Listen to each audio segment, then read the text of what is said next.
할렐루야. 앞뒤자고 기쁨으로 인사하겠습니다. 보고 싶었습니다.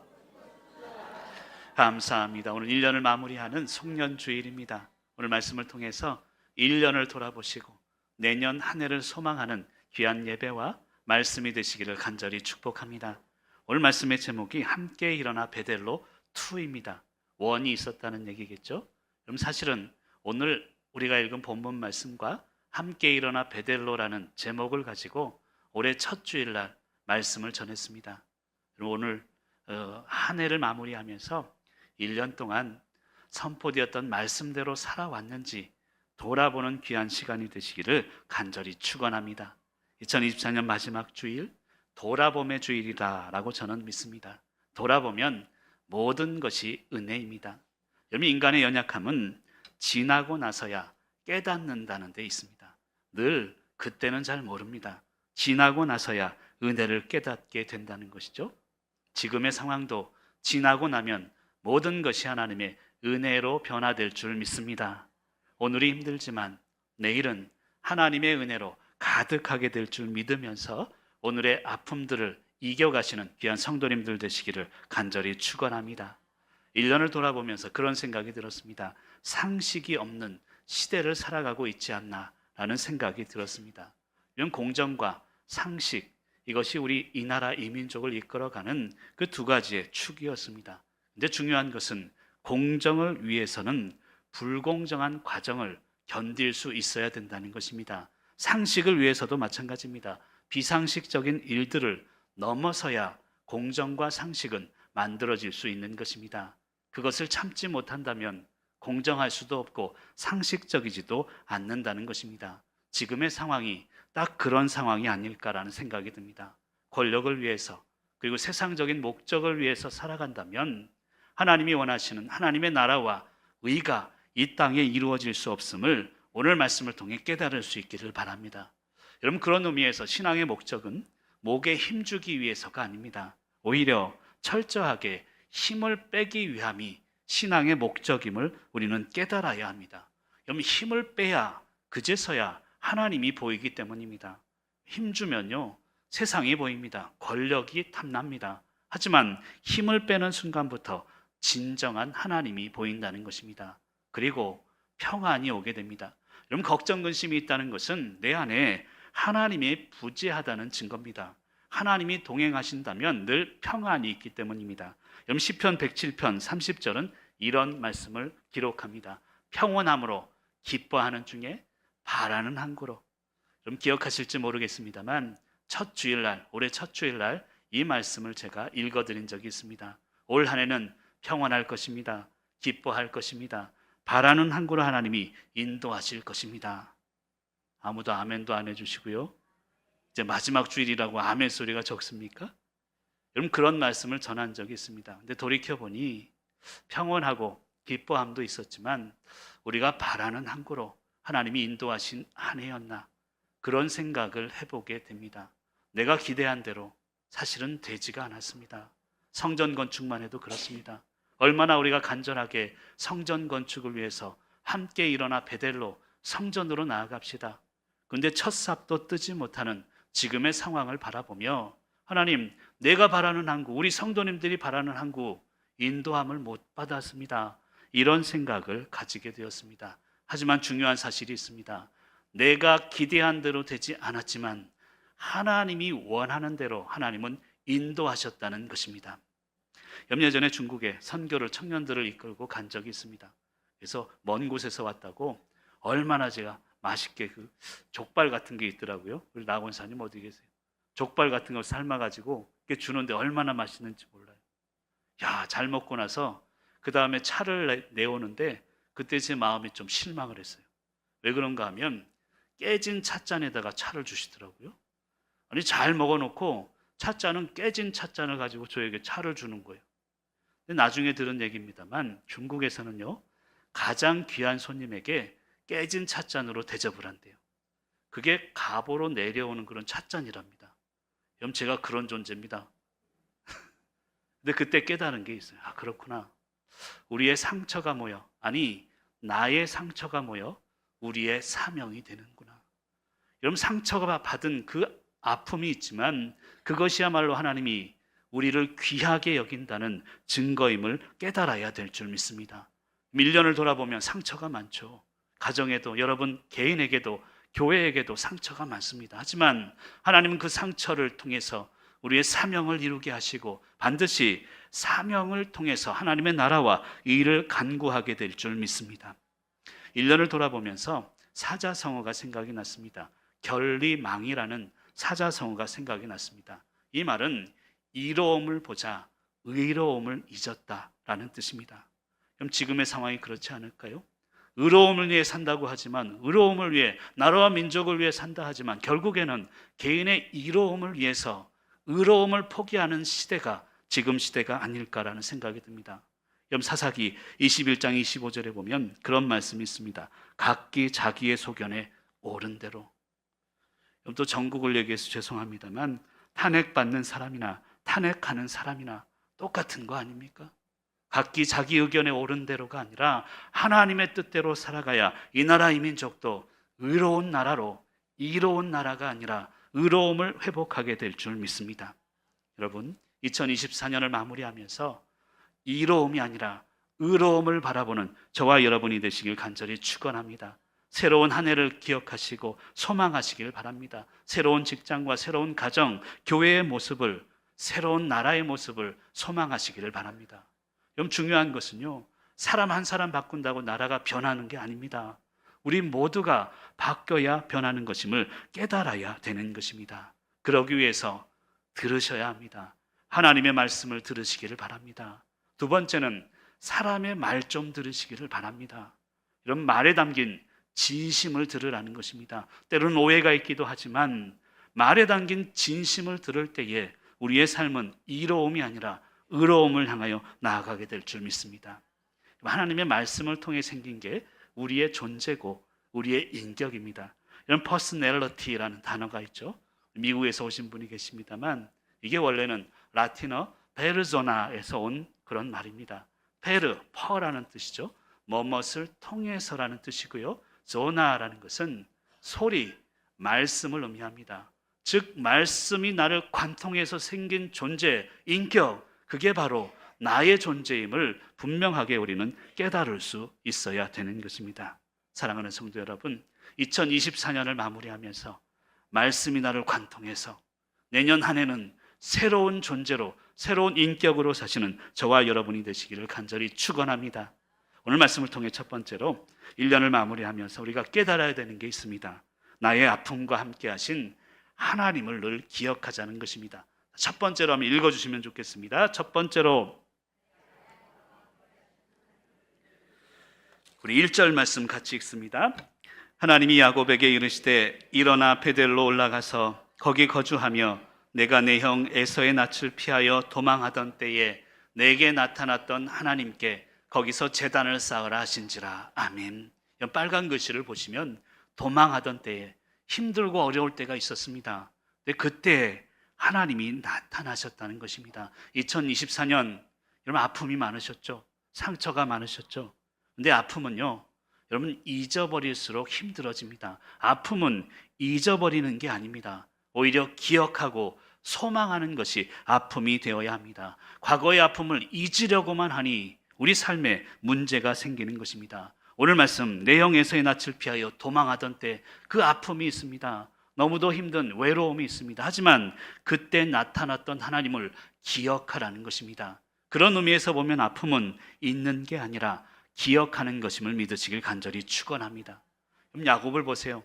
얼마나 아팠습니까? 장자가 되려고 속임수를 씁니다. 결국 쫓겨다니는 신세가 됩니다. 외삼촌 라반의 집에 가서 죽어라 일만 하다가, 그리고 나중에 세겜으로 옮겨서도 마찬가지입니다. 사랑하는 딸 디나가 강간당하는 사건 통해서 얼마나 마음이 아팠습니까? 그는 고난, 그리고 또 다른 고난의 역경의 삶을 산 인물입니다. 여러분 중요한 게 있습니다. 고난은 늘 우리와 함께 하지만 고난보다 함께 하시는 하나님을 볼 수 있어야 된다는 것입니다. 오늘 말씀을 준비하면서 브라질에 있을 때 아내가 칼 맞았던 생각이 또 났습니다. 죽을 뻔한 그 위기 속에서 저는 눈물로 기도했습니다. 아침에 일어날 때마다 하나님, 차라리 그냥 우리 네 식구가 아침에 눈 뜨면 천국 가게 해주세요. 그런 기도를 할 때가 있었습니다. 여러분, 아내가 칼 맞고 죽을 뻔했으면 교회라도 좀 평안해야 될 거 아닙니까? 내가 하는 사역이라도 좀 잘 펼쳐져야 될 게 아닙니까? 근데 갑자기 영주권이 잘못됐습니다. 갑자기 쫓겨나오게 됐습니다. 저는 지금도 그 고난의 의미를 알 수 없습니다. 그러나 그 동안에도, 그 고난의 순간에도 하나님은 함께 하셨습니다.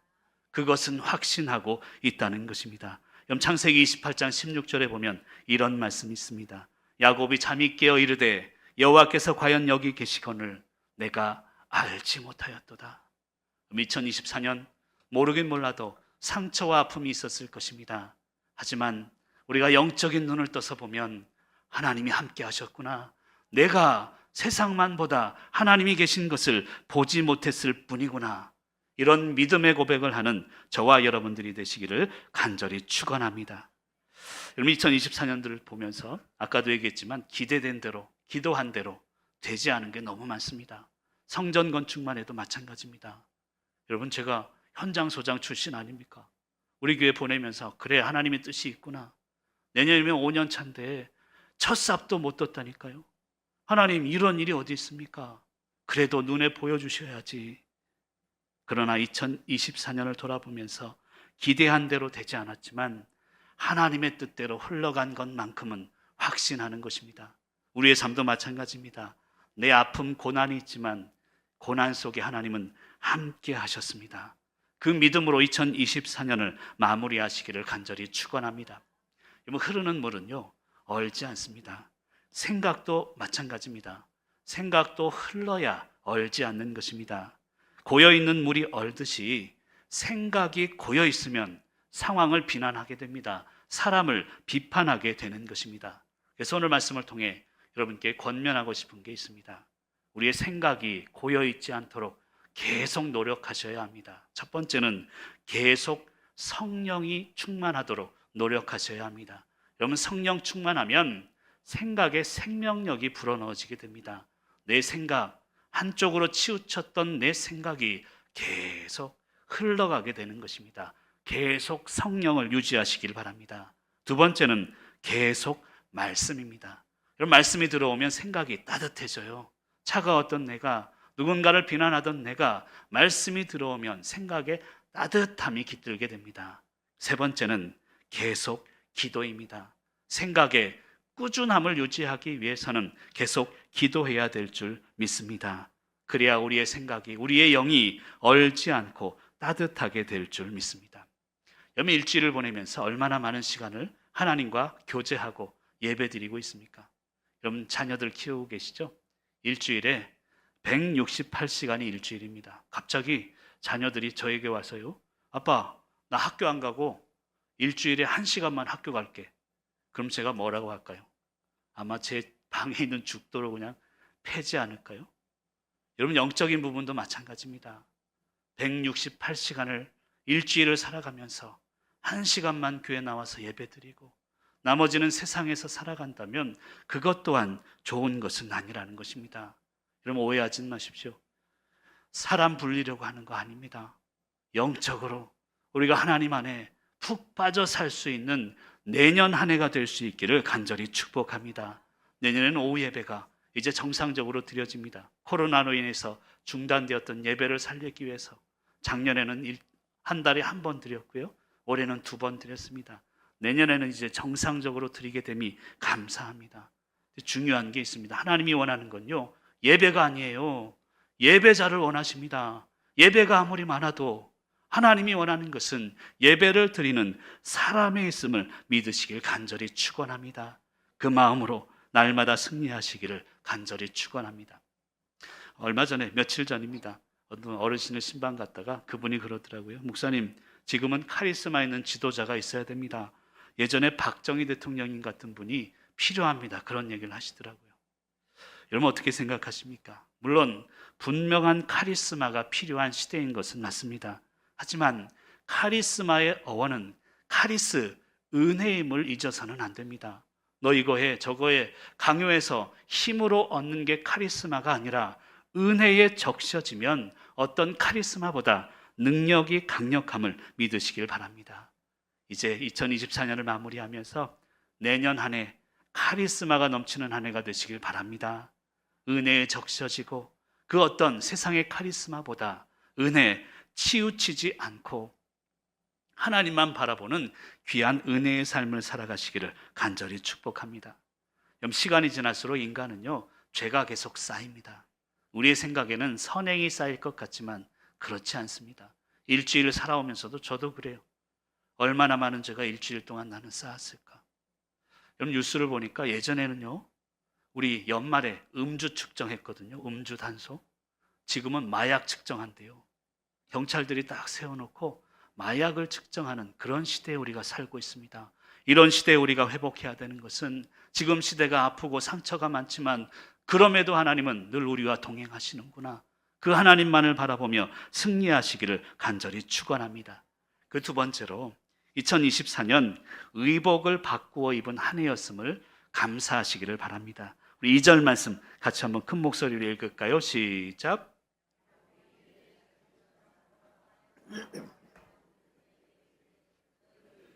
이방 신상들을 버리고 의복을 바꾸어 입으라. 아멘. 저는 모르긴 몰라도 2024년 한 해가 뭐 눈에 보이는 성전 건축이나 그런 건 이루지 못했지만 여러분의 영적인 의복과 옷을 바꾸어 입은 한 해라고 믿습니다. 야곱의 이름이 이스라엘로 변하거든요. 창세기 32장 28절에 보면 내 이름을 다시는 야곱이라 부를 것이 아니요 이스라엘이라 부를 것이니라는 이야기를 하고 있습니다. 여러분, 창세기 32장에 나온 말씀입니다. 그런데 성경을 한번 읽어보세요.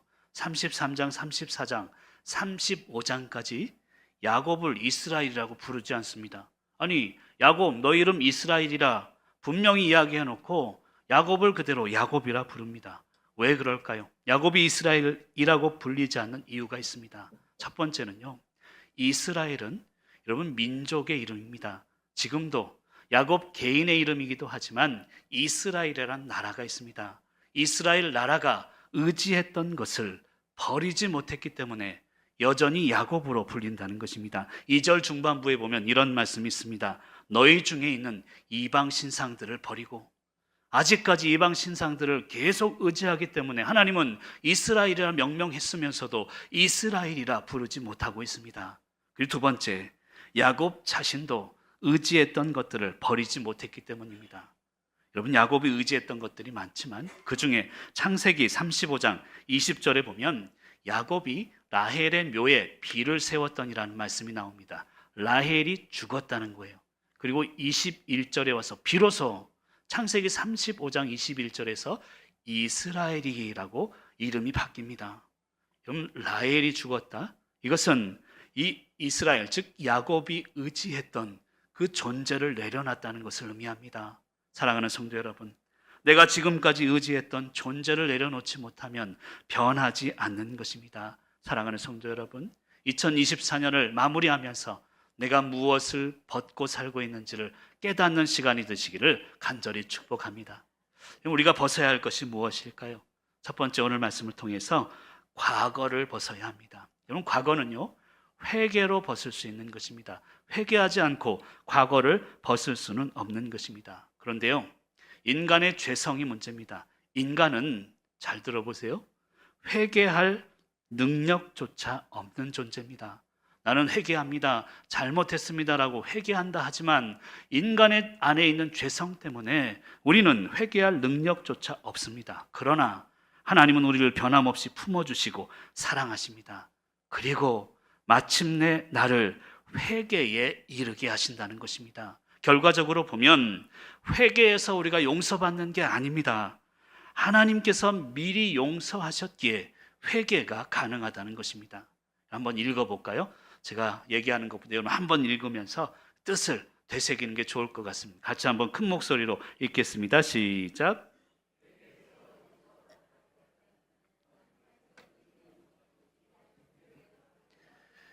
회개도요, 하나님이 용서하셔서 내가 회개할 수 있고 회개가 가능한 것입니다. 회개를 통해서 과거를 벗으시길 바랍니다. 그 두 번째는 감정을 벗어야 합니다. 회개를 통해서 우리가 과거를 벗지만 감동을 통해서 감정을 벗을 수 있어야 합니다. 감정에 얽매이는 삶에서 벗어나야 된다는 것입니다. 여러분 젊었을 때는요, 저도 감정적으로 사역을 했던 것 같습니다. 열심히만 있으면, 열정만 있으면 이제 교회가 부흥하고 그러리라고 나답지 않은, 내 모습답지 않은 그런 목회를 했던 것 같습니다. 네, 여러분, 세월이 흐를수록 내가 나된 모습을 찾아가야 합니다. 야곱의 고난은요, 에서가 되려고 했던 욕심에서부터 비롯된 것입니다. 그리고 이 감정을 벗어야, 하나님이 주시는 감동을 입어야 나된 모습을 비로소 발견할 수 있음을 믿으시길 바랍니다. 그 세 번째는요, 땅을 벗어야 합니다. 여러분, 땅을 어떻게 벗습니까? 이것은 관점의 변화를 이야기하는 것입니다. 여러분, 야곱이요, 나중에 세겜으로 갑니다. 세겜은 화려한 도시였어요. 베델은 초라한 곳이었습니다. 하지만 초라해도 초라한 땅에서 예배를 드리는 땅이 바로 베델이었습니다. 화려한 세겜보다 이제 초라하지만 하나님을 만날 수 있는 베델로 우리의 삶의 환경과 우리의 관점을 변화시켜야 된다는 것입니다. 그럼 세겜은 화려해요. 베델은 초라해도 그 땅으로 우리의 자리를 옮겨가야 합니다. 가끔 제가 얘기하죠. 화려하지 않아도 품격 있는 삶을 사십시오. 그 땅으로, 내 품격을 지킬 수 있는 땅으로 옮겨가시는 귀한 성도님들 되시길 바랍니다. 우리 빨간 글씨로 새겨진 것만 같이 한번 읽어볼까요? 시작. 2024년 한 해를 마무리하면서 내년에는요, 정말 화려하진 못하지만 품격을 지킬 수 있고 예배를 드릴 수 있는 그 땅, 예배의 자리를 지키시는 저와 여러분이 되시기를 간절히 축원합니다. 그 마지막 세 번째로 제가 계속 강조했던 것이죠. 하나님의 성전이 아니라 성전에 계신 하나님, 그분 자체를 의지하십시다. 세 번째로 한번 읽어주시면 좋겠습니다. 세 번째로 우리 7절 말씀 같이 읽습니다. 시작. 그가 거기서 제단을 쌓고 그곳을 엘베델이라 불렀으니 이는 그의 형이 낯을 피할 때에 하나님이 거기서 그에게 나타나셨음이더라. 아멘. 여러분, 성전 하다가 사실은 성전에 계신 하나님을 잃어버릴까 두렵습니다. 아까도 설명드렸지만 5년, 4년 넘어가면서 첫 삽도 뜨지 못한 제가 너무너무 성도님들께 죄송했습니다. 최선을 다했고 그리고 재개발 조합 측과 계속 만났고 그럼에도 불구하고 첫 삽을 뜨지는 못했습니다. 이 자를 빌어서 죄송하다는 말씀을 드립니다. 그러나 성전 건축도 중요하지만 그보다 먼저 우리가 바라봐야 하는 것은 이 성전에 계신 하나님입니다. 그 하나님을 바라볼 때 성전 건축도 하나님의 은혜로 우리에게 선물로 주실 줄 믿습니다. 여러분, 오해하지 마십시오. 성전 건축하지 말자는 얘기가 아닙니다. 지금 당장 교회 학교 장소가 없습니다. 찬양대 연습 장소도 부족하고요. 그런데 이런 모든 것은 부차적인 것일 뿐입니다. 본질은 하나님이 되어야 되는 것입니다. 베델, 하나님의 집이 중요하지만 엘베델, 하나님의 집에 계신 하나님을 바라보며 승리하시기를 간절히 축원합니다. 결론적으로 하나님은요, 내가 살아온 삶의 결과를 받으시는 분이 아닙니다. 내 삶 자체를 기쁨으로 받으시는 분이 하나님이심을 믿으시길 바랍니다. 가인과 아벨도 그래요. 가인의 재물, 아벨의 재물, 이것 때문에 하나님은 누군 받고 누군 받지 않은 게 아닙니다. 가인과 아벨, 그 사람 자체를 받으신 것임을 우리는 깨달아야 될 줄로 믿습니다. 사랑하는 성도 여러분, 이제 2024년을 마무리하면서 그런 말씀을 드리고 싶습니다. 하나님만 보시길 바랍니다. 상황에 의지하지 말고 사람 보지 말고 하나님만 바라보는 2025년이 되시길 간절히 축복합니다.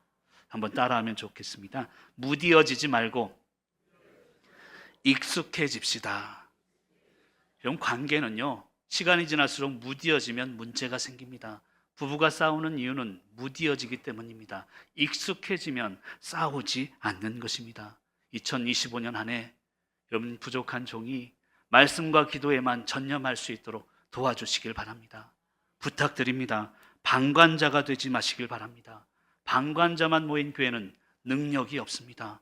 예배와 말씀의 자리, 방관자가 아니라 분명하게 참여하며 하나님께 영광 돌리는 귀한 예배로 능력 있는 교회로 나아가는 저와 여러분이 되시기를 간절히 축복합니다. 지난주에도 말씀드렸지만 교회는 똑똑한 소수가 아닌 하나님의 뜻대로 살아가는 겸손한 다수가 이끌어가는 것이기 때문입니다. 이제 말씀을 마무리하고자 합니다. 한 해를 마무리하면서 담임 목사로서 너무나 성도님들께 죄송한 마음이 있습니다. 한 해를 하나님의 뜻대로 이끌어 왔는가를 돌아보면 너무도 부족함을 느낍니다.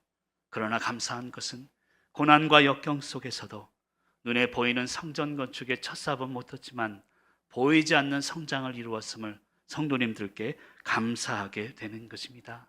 내년에는 눈에 보이는 것을 하나님이 주실 줄 믿습니다. 여러분의 자리를 지키며 방관자가 아니라 예배자가 될 때 하나님은 모든 것을 회복시키실 줄 믿습니다. 제가 오늘 자랑할 게 있는데요. 제가 인생 지금까지 살아오면서 한우 소고기집을 딱 한 번 간 적이 있습니다. 부럽죠? 제가 브라질 가기 전에 함께 사역하던 그 권사님 부부, 그 남편이 지금 돌아가셨습니다만 저를 초대해서 강남에서 그것도 소고기집을 갔어요. 얼마나 맛있게 먹었는지 모릅니다. 왜 소고기집 얘기를 하냐면요, 비싼 소고기집 가니까요, 첫 번째는 고기가 달라요. 부들부들 다릅니다. 근데 거기서 그치지 않아요. 두 번째는 불이 다르더라고요. 불이. 비싼 소고기를 장작불에 굽지 않습니다. 은은한 불을 갖고 오더라고요. 왜 이런 이야기를 드리냐면, 여러분, 뜨거운 열정도 중요합니다. 하지만 은은하지만 꾸준함이 더 필요한 때라고 믿습니다. 그래야 우리 교회를 향해서 하나님이 원하시는 하나님의 뜻과 우리에게 맡겨주신 저 생명들, 저 지금 뒤에 보세요. 얼마나 많은 생명들이 앉아 있습니까? 그 생명들을 은은하게 꾸준하게 키워갈 줄 믿습니다. 오늘 제가 동행에 대한 글을 주보에 썼는데요, 같은 시간 장소에 있다고 동행이 아닙니다. 동행이란 거리가 아닌 마음입니다. 미국에 있어도요, 동행하는 거잖아요. 사랑하는 성도 여러분, 항상 배려의 마음으로 서로 동행하는 마음으로 품어주시길 부탁을 드립니다. 마지막으로, 여러분, 어른 같은 아이를 만들고 싶어요. 성숙한 아이들을 교회를 통해 성장시키고 싶은 게 목사의 꿈입니다. 그런데 어른 같은 아이를 만드는 것은 아이 같은 어른입니다. 성숙한 아이들을 만드는 것은 아이와도 같은 순수한 어른들의 몫임을 믿고 2025년 한 해 순수한 한 해로 성숙한 생명들을 날마다 성숙시켜가는 귀한 한 해가 되시기를 간절히 축원합니다.